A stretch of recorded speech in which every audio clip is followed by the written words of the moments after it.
Good morning, good morning, good morning, my brothers and sisters. Good morning, and welcome to another Good Morning Grief Devotion. It's Shabbat. Pastor Corey Allen Duncan Sr. So happy and excited to come to you today to lead you in a very special way in today's Good Morning Grief Devotion. This is the daily grief devotion that is strategically designed to help you to navigate through your grief one day at a time. What is grief? I'm so glad you asked. Grief, my brothers and sisters, it is the natural and normal response to loss, change, and transition that results in the expressions of feelings and emotions. Grief is what you feel on the inside. Mourning is how you reveal it on the outside. Therefore, we don't suppress it, but we express it. We don't ignore it, but we explore it. We don't conceal it, but we reveal it. We don't lock it up, but we let it out. And that's why we shout good morning, because morning is a good thing. I'm so glad that you're here with us today as we lead you in a very special way in today's Good Morning Grief Devotion. Today is day 200. Pause for the cause and give God a round of applause. Today is day 200 of 2024, our 200 consecutive day of engaging in a grief devotion. And it's 365 plus 200, 564. Today is 564. We only missed one day last year, y'all. So it's 564 days that we have been doing this, and that is absolutely awesome. So I'm so glad, I'm so grateful, I'm so thankful that you are here with us today as we lead you in a very special way in today's grief devotion. Today is day 200. We're going to talk about I'm befriending impermanence. I'm befriending impermanence. Ooh, what is this about? Let's talk about it, y'all. It's not just grief I'm befriending, but I'm befriending impermanence. I'm surrendering to the reality that nothing stays the same. I know somebody is saying, what, wait a minute. What is impermanence? What is impermanence? I got you, right? I ain't just going to leave you out there. The fact or quality of being temporary or short lived. The fact or quality of being temporary or short lived. The fact or quality of something being temporary or something being short lived. And so when it says I'm befriending impermanence, I'm not just grief. It's not just grief that I'm befriending, but I'm befriending impermanence, right? I'm befriending things that are temporary or short lived. I'm surrendering to the reality that nothing stays the same. Over the course of a human lifetime, some people die, others are born. Friendships begin and end. Partnerships form and dissolve. Living situations are in constant flux. Nothing, everything is temporary, everything is short lived.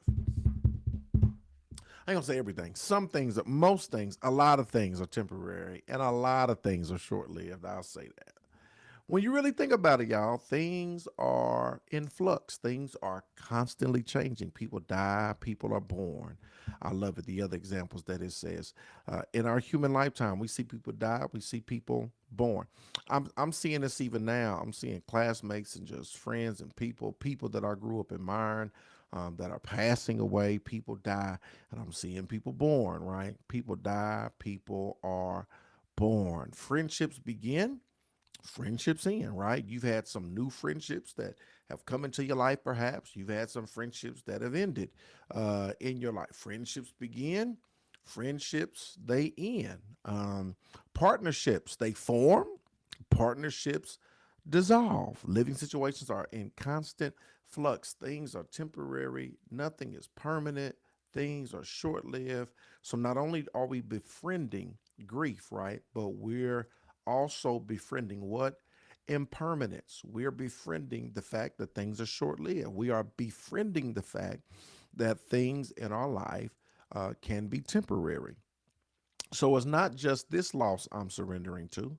I'm also yielding to the understanding that the other attachments in my life are also impermanent. These attachments are impermanent, right? Things don't always stay the same. There are a lot of things that are short lived. These attachments in my life are impermanent.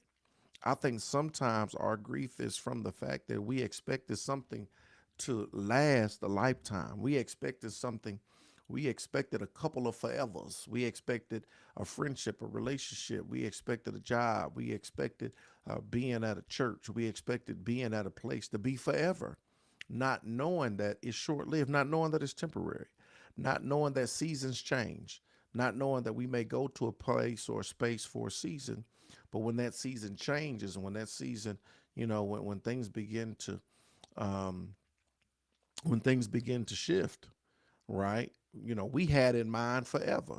And God says, nah, that's not the way it's gonna go. And those are a lot of the things that we got to befriend as well.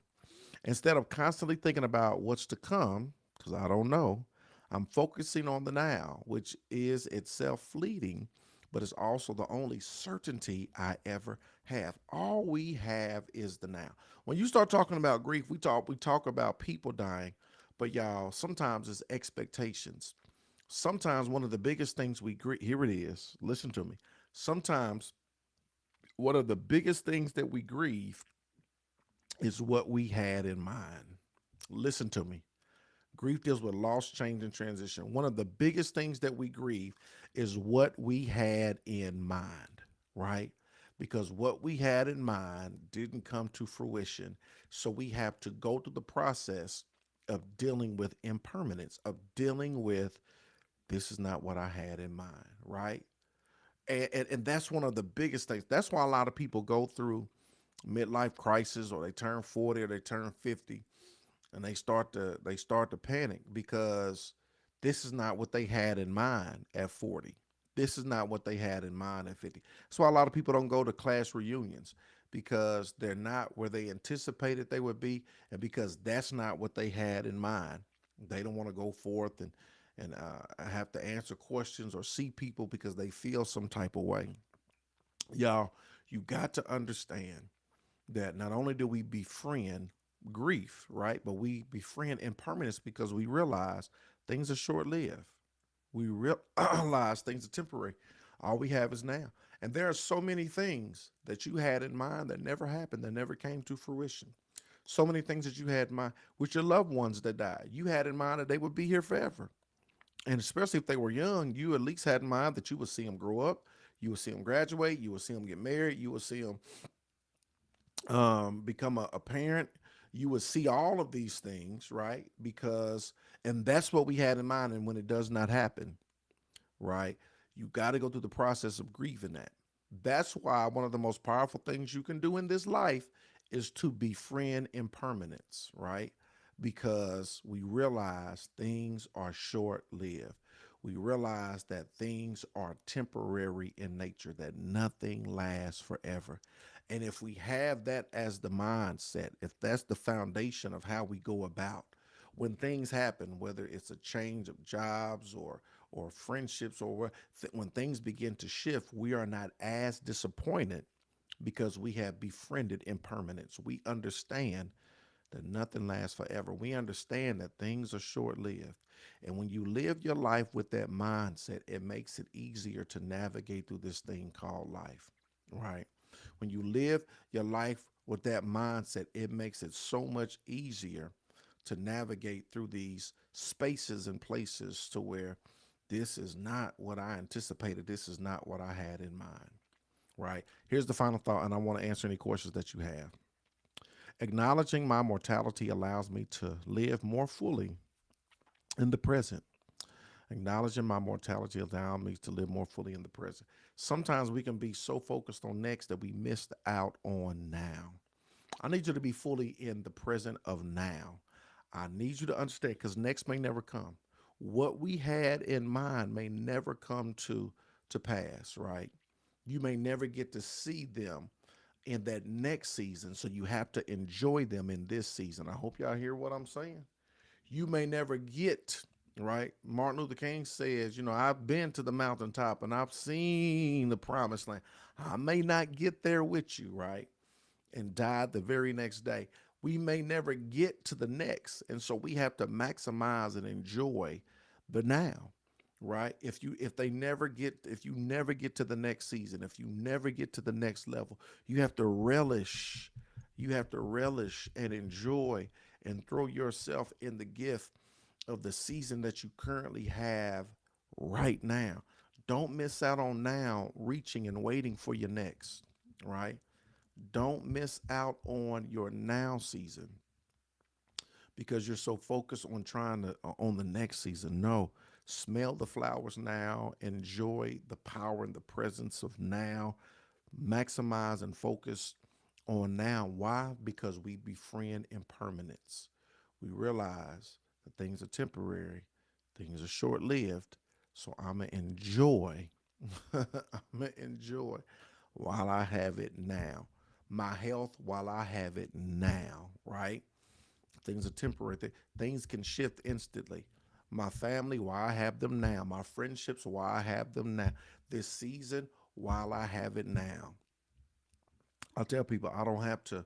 I'm not waiting to build a 10,000 seat sanctuary to yeah finally hit. No, I'm enjoying what I don't know what God has in store. And so the reality is, I relish in the now. I'm going to celebrate and have joy and love and laughter and all of that. Right. I'm not waiting to get to a certain. I'm not waiting to get to a certain. I'm not waiting to get to a certain build. I'm not waiting to get. No, I'm gonna enjoy right now. That has to become the mindset as you navigate through this thing called life. Today is day 200. I am befriending impermanence. Holla at your boy if you got questions. Holla at your boy if you got them. Holla, holla, holla, holla, holla, holla, holla, holla, holla, holla. If you got them, holla, holla at me. Definitely is home for me. Stop and smell the roses. Thank you for your work this morning. Rejoice always. Thank you, Nikisha. Absolutely. We're going to take that in. We're going to take it in. Enjoy it right now. Anybody else?